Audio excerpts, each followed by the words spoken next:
Bismillahirrahmanirrahim. Assalamualaikum warahmatullahi wabarakatuh.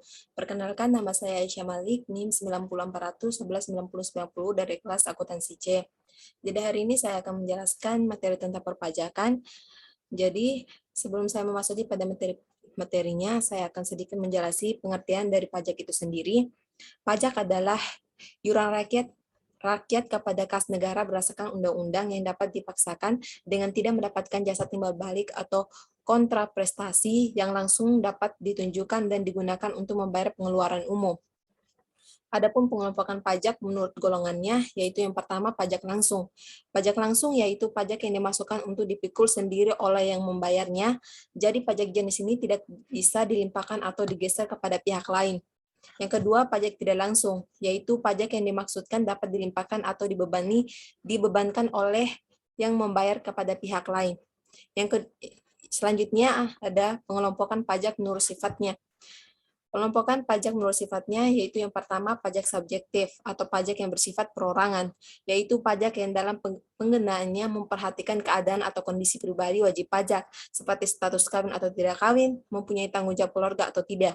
Yang kedua ada pajak objektif, pajak atau pajak yang bersifat kebendaan, yaitu pajak yang dalam penggunaan hanya memperhatikan sifat objeknya, pajaknya saja, tanpa memperhatikan keadaan atau kondisi dari pihak wajib pajak. Selanjutnya ada pengelompokan pajak menurut lembaga pemungutannya. Yang pertama ada pajak pusat atau pajak negara, yaitu pajak yang wewenang pemungutannya ada di tangan pemerintah pusat dan digunakan untuk membiayai rumah tangga negara. Yang kedua, pajak daerah, yaitu pajak yang wewenang pemungutan ada pada pemerintah daerah dan digunakan untuk kepentingan pembiayaan rumah tangga pemerintah daerah tersebut. Yang selanjutnya ada pajak daerah terdiri dari dua, yaitu pajak provinsi. Pajak provinsi yaitu pajak yang dipungut oleh pemerintah daerah tingkat 1 atau provinsi, misalnya pajak kendaraan bermotor dan pajak bahan bakar dan kendaraan bermotor. Yang kedua, pajak kabupaten atau kota, yaitu pajak yang dipungut oleh pemerintah daerah tingkat 2 atau kabupaten atau kota, misalnya pajak hotel, pajak restoran, dan pajak hiburan. Adapun self-assessment, menurut sistem perpajakan ini, biasanya pajak yang terutang ditetapkan oleh wajib pajak. Dalam hal ini, kegiatan menghitung, memperhitungkan, menyetor, dan melaporkan pajak yang terutang dilakukan oleh wajib pajak. Peran institusi pemungut pajak hanyalah mengawasi melalui serangkaian tindakan pengawasan maupun penegakan hukum atau pemerintah yang menyediakan pajak. Selanjutnya, kita masuk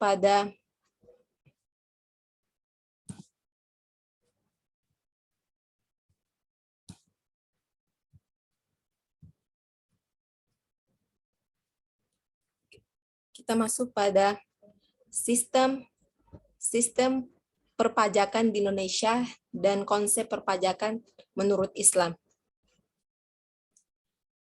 Sistem perpajakan Indonesia sejak perubahan ketentuan peraturan perundang-undangan perpajakan pada tahun 1983 atau Reformasi Perpajakan Indonesia menggantikan peraturan perpajakan yang dibuat oleh kolonial Belanda atau Ordonansi PPS 1925 dan Ordonansi PPD 1944. Indonesia telah mengganti sistem penunggatan pajaknya pula dari sistem official assessment menjadi sistem self-assessment.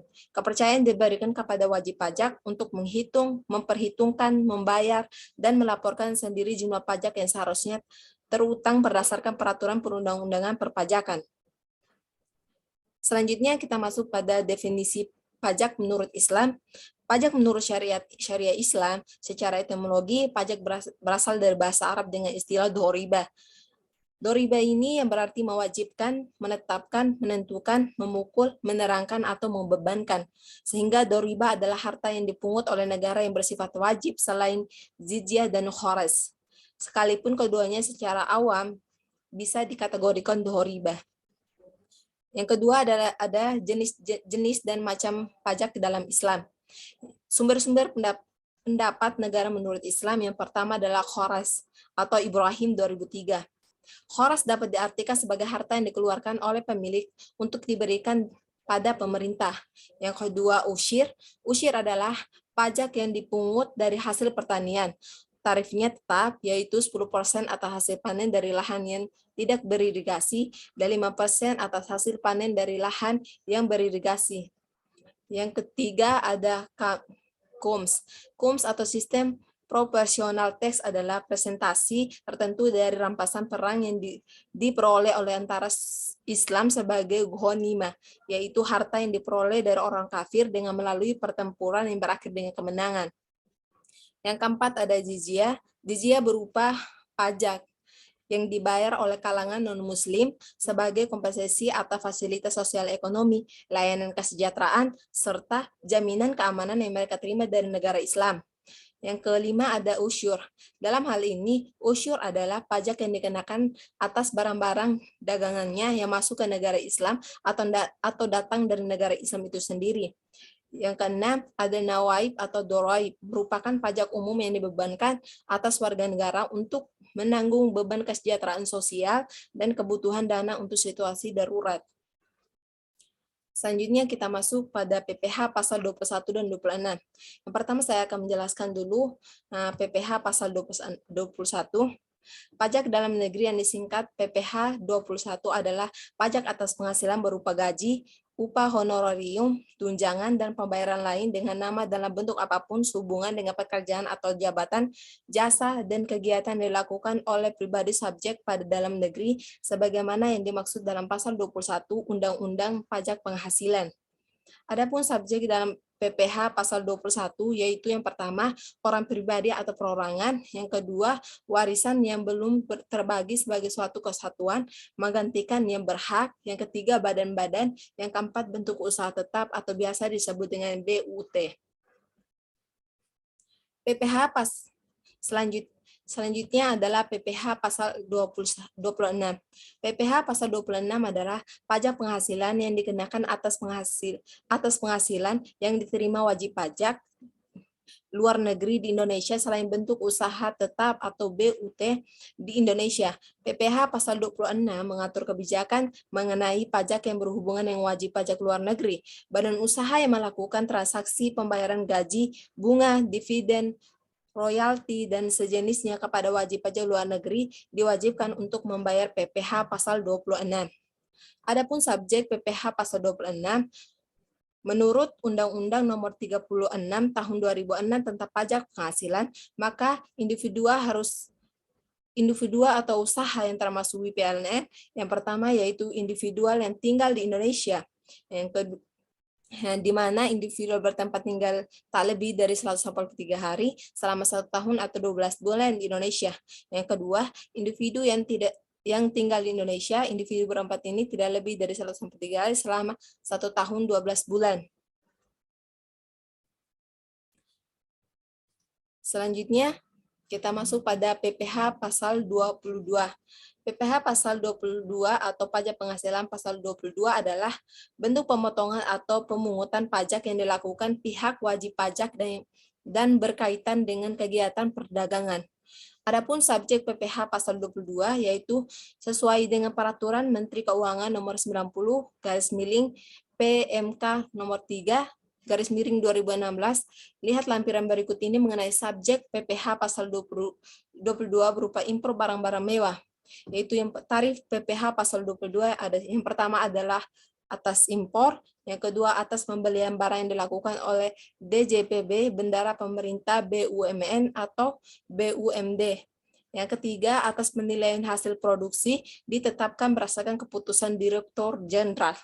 Yang keempat atas penjualan hasil produksi atau penyerangan barang oleh produksi atau impor bahan bakar, minyak, gas, dan pelumas adalah. Yang kelima, atas pembelian bahan-bahan untuk keperluan industri. Selanjutnya kita masuk pada PPh pasal 23.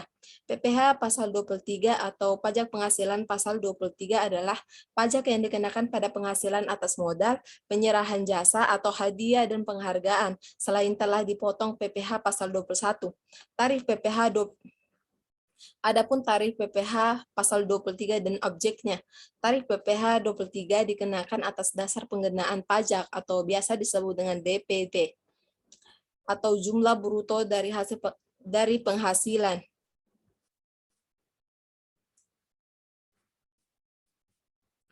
Adapun jenis objek PPh pasal 23 yaitu yang ada penilaian, aktuarius, akuntansi, pembukaan dan atestansi laporan keuangan, hukuman, arsitektur, dan lain-lainnya.